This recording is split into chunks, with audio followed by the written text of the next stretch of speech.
आज हम शुरू करते हैं ऑर्गेनिक केमिस्ट्री। ऑर्गेनिक केमिस्ट्री में सबसे पहला जो आपका आता है वो होता है हेलो एल्केन्स। ठीक है, यूनिट का नाम है haloalkanes and haloarenes. तो पहले हम हेलो एल्केन्स के बारे में पढ़ेंगे, हेलो एल्केन क्या होता है, उसके बाद हेलो अरेन पढ़ेंगे। ठीक है, तो सबसे पहले मैं आपको बता रहा हूँ हेलो एल्केन क्या होता है। हेलो जो वर्ड है इसका मतलब है हेलोजन। ठीक है, हेलो वर्ड का मतलब क्या है, हेलोजन। हेलोजन कौन कौन से होते हैं, फ्लोरीन, क्लोरीन, ब्रोमीन और आयोडीन, ये चार हेलोजन होते हैं। इसके लिए हम जनरली यूज कर देते हैं एक्स। ठीक है, हेलोजन के लिए क्या यूज करते हैं हम, एक्स। इसी तरह एल्केन, एल्क और एन, एल्क मतलब नंबर ऑफ कार्बन, एन मतलब सिंगल बॉन्ड। ठीक है, तो कार्बन कार्बन में सिंगल बॉन्ड, इसको हम एल्काइल भी बोल देते हैं, और एल्काइल के लिए यूज करते हैं आर। तो हेलोएल्केन आपका बन गया R single bond X. The halogen derivative of alkane, halogen derivative of alkane is called haloalkane. Haloalkane का जनरल फॉर्मूला हो गया ये, this is the general formula. और इसका कॉमन नेम, ये आईयूपीएसी नेम हो गया, इसका कॉमन नेम हो गया। आर किसके लिए यूज होता है, एल्काइल, और एक्स किसके लिए यूज होता है, एलाइड। तो ये बन गया एल्काइल हैलाइड। ठीक है, हेलोएल्केन का ही दूसरा नाम है एल्काइल हैलाइड। हेलोएल्केन इसका नाम है, हेलो मतलब हेलोजन और एल्केन मतलब एल्काइल पार्ट, तो एल्काइल हैलाइड भी हम इसको बोलते हैं। जैसे एग्जांपल ले लेते हैं एक नाम का, कि नाम कैसे लिखेंगे। फॉर एग्जांपल मैंने ले लिया CH3 CH2 Br। अगर हम आईयूपीएसी देखें इसका नाम, तो किस फॉर्म में लिखा जाएगा, हेलो एल्केन, हेलो पहले तो ब्रोमो, और दो कार्बन है तो इथेन, एल्क एन की फॉर्म में लिखना है, तो इसका नाम बन गया ब्रोमो इथेन। और अगर एल्काइल हैलाइड के फॉर्म में लिखें, कॉमन नेम इसका, ये कौन सा नाम है, आईयूपीएसी, इसको कॉमन लिखेंगे तो इथाइल, और हैलाइड मतलब ब्रोमाइड। ठीक है, तो ब्रोमो इथेन या इथाइल ब्रोमाइड दोनों ही इसी के नाम है। ठीक है, फर्क ये है कि आईयूपीएसी में इसको ब्रोमो इथेन बोलेंगे और कॉमन में इसको इथाइल ब्रोमाइड। क्लियर है बात। हेलोएल्केन हेलोजन, और एल्केन हेलोजन कोई भी हो सकता है। एल्केन आपका एल्काइल पार्ट, और कार्बन चेन, कार्बन चेन कितनी भी हो सकती है वो, इसका जनरल फॉर्मूला RX होता है, और एल्काइल के लिए और एक्स हैलाइड के लिए, तो इसका कॉमन नेम हम एल्काइल हैलाइड लिख सकते हैं। ठीक है, अब आगे चलते हैं, थोड़ा सा इसकी टाइप्स के बारे में। सबसे पहले जो हेलोएल्केन की टाइप आती है वो आती है उसके हाइब्रिडाइजेशन के बेस, हाइब्रिडाइजेशन। ठीक है, हाइब्रिडाइजेशन बेस कह सकते हो आप, या फिर बॉन्ड के बारे में कह सकते हो, single bond, double bond, triple bond. तो आपको पता है कार्बन कार्बन में अगर सिंगल बॉन्ड हो तो हाइब्रिडाइजेशन sp3 होती है, डबल बॉन्ड हो तो sp2 होती है, ट्रिपल बॉन्ड हो तो sp। ये तीन हाइब्रिडाइजेशन होती है, single bond sp3, double bond sp2 और ट्रिपल बॉन्ड sp। तो एक इसी के हिसाब से तीन तरह के होंगे, एक तो sp3 हेलोएल्केन हो जाएगा, एक sp2 हेलोएल्केन हो जाएगा, और एक sp हेलोएल्केन हो जाएगा। अगर कोई आपसे कहे sp3 हेलोएल्केन, तो पता चल रहा है कौन सा बॉन्ड है उसमें, सिंगल बॉन्ड है। अगर कोई कहे sp2 है तो डबल बॉन्ड, और कोई कहे कि sp हेलोएल्केन है तो इसका मतलब ट्रिपल बॉन्ड है। अब इसके अंदर sp2 में एक केस आता है,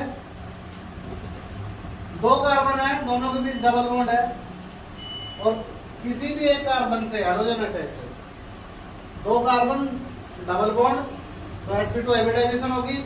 इसमें से किसी भी एक कार्बन के साथ, या तो इसके साथ या इसके साथ हैलोजन अटैच है, तो इसका नाम हो जाएगा क्या, विनाइल हैलाइड। क्या नाम हो जाएगा, विनाइल हैलाइड। अब विनाइल हैलाइड बन जाए, एक्स की जगह कुछ भी लगा दो, Br लिख दिया तो विनाइल ब्रोमाइड, Cl लिख दिया तो विनाइल क्लोराइड। जो आपका PVC पाइप बनती है पॉलीविनाइल क्लोराइड, वो इसकी मोनोमर यूनिट यही होती है, यहाँ पे Cl, विनाइल क्लोराइड। अगर डबल बॉन्डेड कार्बन से नेक्स्ट कार्बन पे हैलोजन है, ऐसे है ये CH2 double bond CH, single bond CH2, और इसके साथ हैलोजन अटैच है, किधर भी हो सकता है। अब यहाँ भी दिखा सकते हो इसको, यहाँ भी दिखा सकते हो। तो देखो डबल बॉन्डेड कार्बन से नेक्स्ट कार्बन पे, तो इसका इस पोजीशन का नाम होगा अलाइनिक पोजीशन, और ये बोला जाएगा आपका अलाइड हैलाइड। क्या बोला जाएगा, अलाइल हैलाइड, ठीक है। डबल बॉन्डेड कार्बन से नेक्स्ट कार्बन पे अगर हैलोजन अटैच है तो वो अलाइलिक हैलाइड होगा, और डबल बॉन्डेड कार्बन पे हैलोजन है तो उसको बोलेंगे विनाइल, ठीक है। समझ गए, अलाइल हैलाइड और विनाइल हैलाइड, याद रखना। अब दूसरी जो टाइप आती है वो आती है नंबर ऑफ बीटा कार्बन पे। नंबर ऑफ बीटा कार्बन पे आपके 3 होते हैं, प्राइमरी, सेकेंडरी और टर्सरी। सुना होगा आपने 11th में, प्राइमरी, सेकेंडरी और टर्सरी कौन से होते हैं, तो एक बार बता भी देते हैं। देखो एक कार्बन चेन है CH3 CH2 CH2 CH2, मान लो यहाँ पे X है कोई, ठीक है। हैलोजन से जो कार्बन डायरेक्ट जुड़ेगा उस कार्बन को हम बोलेंगे अल्फा कार्बन। हैलोजन से जो कार्बन डायरेक्ट जुड़ेगा उसको बोलेंगे हम अल्फा कार्बन। तो this carbon is the alpha carbon. ये कार्बन कौन सा है, अल्फा, हैलोजन से डायरेक्ट जुड़ रहा है। अल्फा से जो डायरेक्ट जुड़ेगा वो होगा बीटा कार्बन, तो ये हो गया आपका बीटा कार्बन, ठीक है। अल्फा, अल्फा से डायरेक्ट जुड़ा बीटा, बीटा से जो डायरेक्ट जुड़ेगा वो गामा कार्बन, ये गामा कार्बन। आपके ऑर्गेनिक में जो भी रिएक्शंस होती है वो तो अल्फा पे होगी या बीटा पे होगी, लास्ट गामा तक हो सकती है, उसके बाद रिएक्टिविटी 0 हो जाती है। तो लास्ट गामा के बाद हम नंबर भी नहीं देते हैं, ठीक है। अल्फा, बीटा और गामा, सबसे ज्यादा रिएक्टिव कौन होगा, अल्फा होगा, उसके बाद बीटा होगा, लास्ट में गामा होगा, उसके बाद रिएक्टिविटी 0 हो जाएगी। तो हमें देखना है नंबर ऑफ बीटा कार्बन, किस कंपाउंड में कितने बीटा है।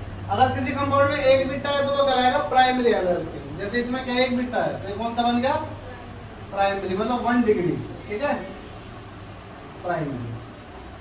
X है और R है तो ये नाम हो गया हेलो एल्कीन, ठीक है। इस तरह अल्कोहल में यहाँ OH होता है अल्कोहल होता तो इसको बोलते हैं प्राइमरी अल्कोहल। अब ये प्राइमरी एल्कोहल। अगर नंबर ऑफ बीटा कार्बन 2 हो जाए ऐसे, ये X है, ये अल्फा हो गया। हैलोजन से डायरेक्ट अटैच है कार्बन अल्फा, इससे कौन सा अटैच है, इससे ये भी अटैच है तो बीटा, और इससे ये भी अटैच है तो ये बीटा, तो ये कौन सा हो गया, सेकेंडरी हो गया, ठीक है। कौन सा हो गया, सेकेंडरी एल्केन। अगर बीटा 3 हो तो क्या होगा,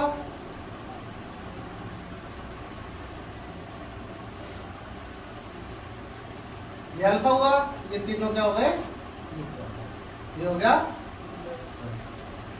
ठीक है। तो प्राइमरी, सेकेंडरी और टर्सरी हम ऐसे पता करते हैं नंबर ऑफ बीटा कार्बन पे। जैसे एक एग्जांपल और ले लेता हूं, मैं काफी बार लेता हूं उस एग्जांपल को इस तरह से, CH3 CH CH3 CH2X, ये कौन से डिग्री का है बेटा, प्राइमरी, सेकेंडरी, टर्सरी, सेकेंडरी, ये प्राइमरी है। ये अल्फा हो गया, हैलोजन से जुड़ रहा है, ये हो गया। अब इस बीटा से दो जुड़ रहे हैं तो दोनों कौन से हुए, गामा हो, बीटा बॉन्डेड हो गए।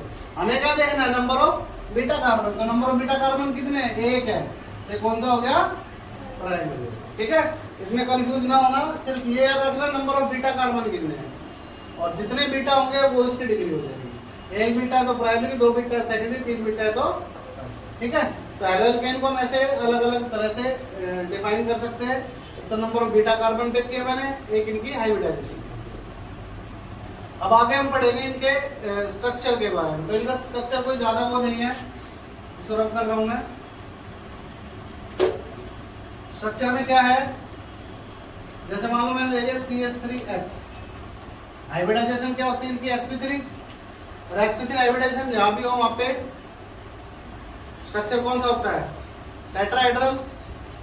तो इसका भी क्या होगा, टेट्राहेड्रल होगा। बॉन्ड एंगल कितना होगा, 109 डिग्री, 28 मिनट का, 109.28। तो सीधा ऐसे बना दिया, H H H और X, कोई भी X ले लो, यहाँ दिखा दो इसको, कोई बात नहीं, नहीं दिखा सकते यहाँ तो, ठीक है। टेट्राहेड्रल स्ट्रक्चर बनेगा sp3 हाइब्रिडाइजेशन, सारे सिंगल बॉन्ड होंगे इसलिए sp3, ठीक है।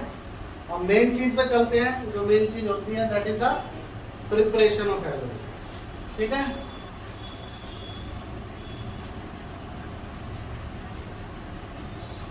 क्या करेंगे,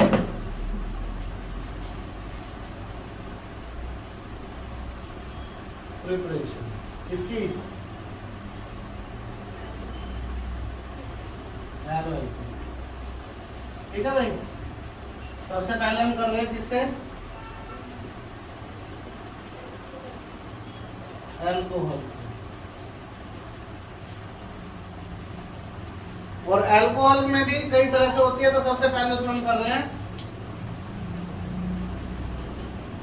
हैलोजन एसिड से।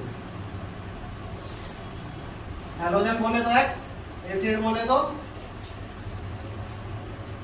Hydrogen halide. हैलोजन मतलब X, एसिड का होता है H पॉजिटिव, तो HX आपका होगा हैलोजन एसिड। ठीक है, तो हैलोजन एसिड की रिएक्शन करेंगे हम अल्कोहल के साथ और बनाएंगे क्या, हैलोएल्केन। देखो तीनों सामने लिख दिए मैंने। प्रिपरेशन किसकी करेंगे हम, हैलोएल्केन की। किससे करेंगे, अल्कोहल से। उसके अंदर क्या डालेंगे, हैलोजन एसिड। तो हमने ले लिया अल्कोहल, उसके अंदर क्या डाल दिया, हैलोजन एसिड। क्या बन गया, HOH।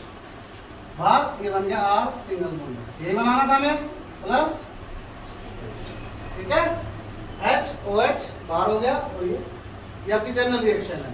इससे जगह आप कुछ भी ले सकते हो। R की जगह मान लो मैंने ले लिया CH3 CH2 और OH, और इसी जगह ले लिया मान लो HCl। तो क्या हुआ, क्या बना ये बताओ, CH3 Cl प्लस।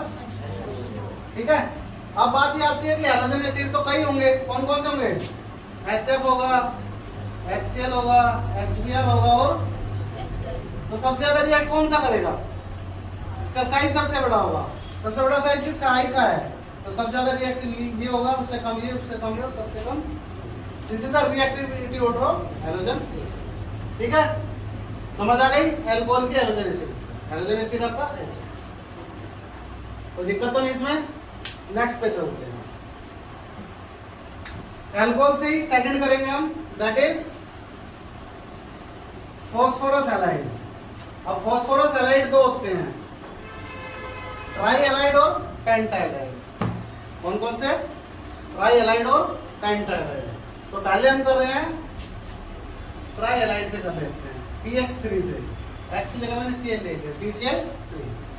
क्या डाला, अल्कोहल और PCl। अब कोई ऑर्गेनिक केमिस्ट्री में जहां भी PCl3 के साथ रिएक्शन हो, चाहे किसी भी कंपाउंड की हो, मैं ये नहीं कह रहा सिर्फ अल्कोहल की हो, यहाँ कुछ भी हो, अगर यहाँ PCl3 है तो जिसके साथ रिएक्शन हो रही है, चाहे वो अल्कोहल हो, चाहे वो एल्डिहाइड हो, चाहे वो कीटोन हो, चाहे कार्बोक्सिल हो, कुछ भी हो, इसको थ्राइस ले लेना है, क्योंकि ये PCl3 है। इसको ले लिया थ्राइस। अब थ्राइस लेते ही पूरा मॉलिक्यूल थ्राइस हो गया। ये 3 Cl है, ये एक्सचेंज हो जाएंगे, ये तीनों Cl यहाँ जाएंगे और तीनों OH यहाँ जाएंगे। तो बन गया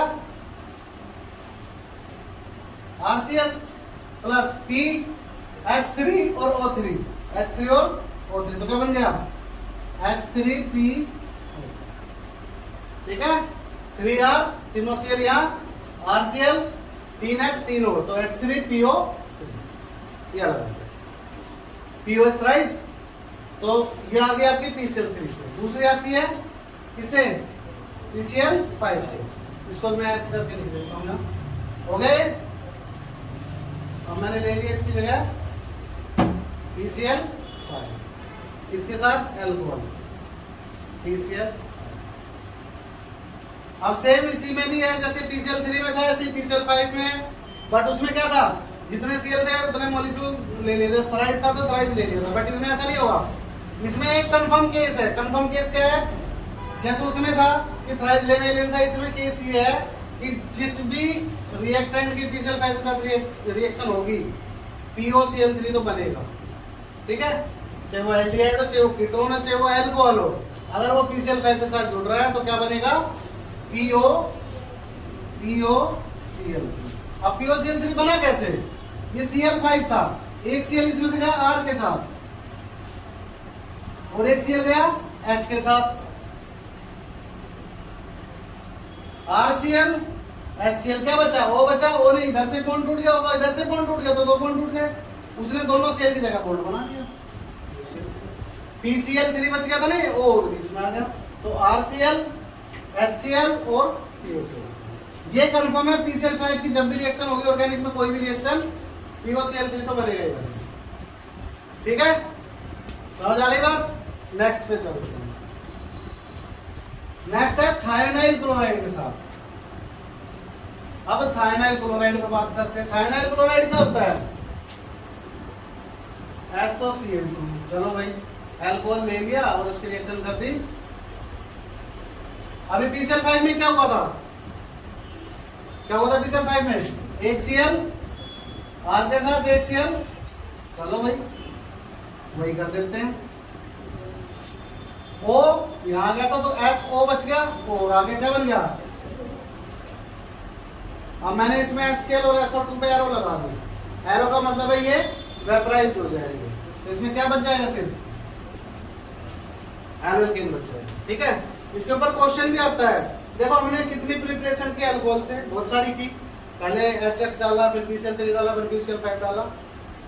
बट सबसे ज्यादा जब हम प्रीफर करते हैं, प्रेफरेंस की बात आती है कि अल्कोहल से हमें एल्केन बना रहा है, तो कौन सी प्रेफरेंस देंगे? तो हम SOCl2 को प्रेफरेंस देंगे। उसका कारण क्या है? उसका कारण ये है कि सबसे प्योर एल्काइल हैलाइड इसी से बनता है, इससे प्योर किसी से बनता ही नहीं है। क्यों? क्योंकि बाकियों में जो था बाई प्रोडक्ट था साथ में, कुछ ना कुछ बाई प्रोडक्ट होता है जो मेन प्रोडक्ट के साथ में होता है। बाई प्रोडक्ट था साथ में, बट इसमें जो बाई प्रोडक्ट है वो वेपराइज हो जाएगा, तो सबसे प्योर एल्काइल हैलाइड इसी से बनेगा। समझ गए? इसलिए हम थायनाइल क्लोराइड को प्रीफर करते हैं। क्यों प्रीफर करते हैं? समझ आ गया? क्योंकि सबसे प्योर एल्काइल हैलाइड इसी में बनता है, बाकी में बाई प्रोडक्ट होता है, इसमें जो बाई प्रोडक्ट होता है वो वेपराइज होता है। ठीक है, समझ आ गया? बाकी अगली जो रिएक्शन है वो हम नेक्स्ट वीडियो में करेंगे। Thank you.